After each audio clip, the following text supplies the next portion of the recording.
began as an opportunity for Renee Farwell to study abroad and has developed into an outreach program. KWQC's Fran Riley with the inspiring story of this young woman from Goose Lake, Iowa, who is making it her mission to help educate children on Africa's west coast. Anything you give them, they appreciate it. You know, any gesture, they appreciate it. What Renee Farwell is giving the children in Kisima Village, Ghana, is hope.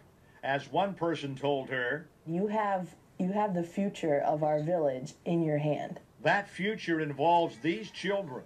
In 2009, during her studies in Ghana, Renee met Kwame Ago. He had a desire to build a school in the village.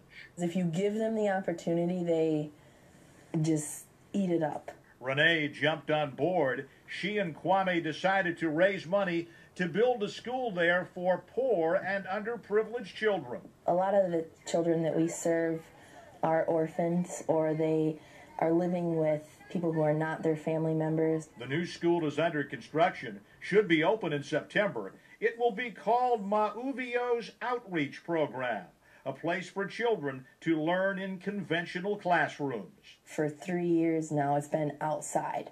And so when it rains, we have to hurry onto the porch, make sure the notebooks don't get wet. So just to have a room where it's only them in a class, desks, if it's raining, it's no problem. Like, this is a gift somebody gave me for my dad. Renee has returned to Goose Lake to spend part of the summer with family and friends, and she brought items back from Ghana.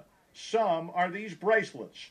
Renee is selling them to help raise money for the new school. And they're made out of recycled glass. I got the opportunity to play this hand-carved drum. Ghana is about 7,000 miles from Goose Lake. However, in many ways, Renee believes it is a small world after all. I met one little girl that would not let go of my hand. Their drive to want to learn is something we really take for granted here. You know, this is really a remarkable story. She's in her early 20s. I mean, just going over there to do this. How this all evolved was she was studying abroad at the University of Ghana, and she's at a copying machine and meets Kwame, who was standing there as well.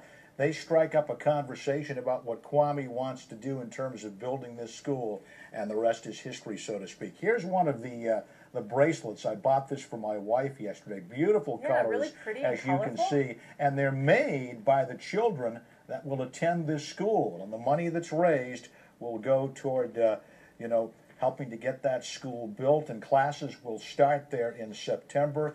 And it is a remarkable story. We could probably talk for about a half an hour. There you see the pictures. She just fell in love, Sharon and Eric, with these children. And, you know, she was telling me you take, you know, things that you maybe have taken for granted here in the States, like drinking water and things like that. Or a school with a roof on it. Exactly, I mean, right. As simple as that. And I think these pictures are precious. I mean, look at the expressions on Renee's face and on the children's face. And there are two young ladies, you saw them in the video there, from Goose Lake, Tracy Trenkamp and Lizzie Rowling, who went over there to work with Renee as well. And I'm also told that there was a young man who graduated from Davenport Assumption High School named Brendan O'Brien, who also went over there to teach these kids how to play baseball. Oh, wow.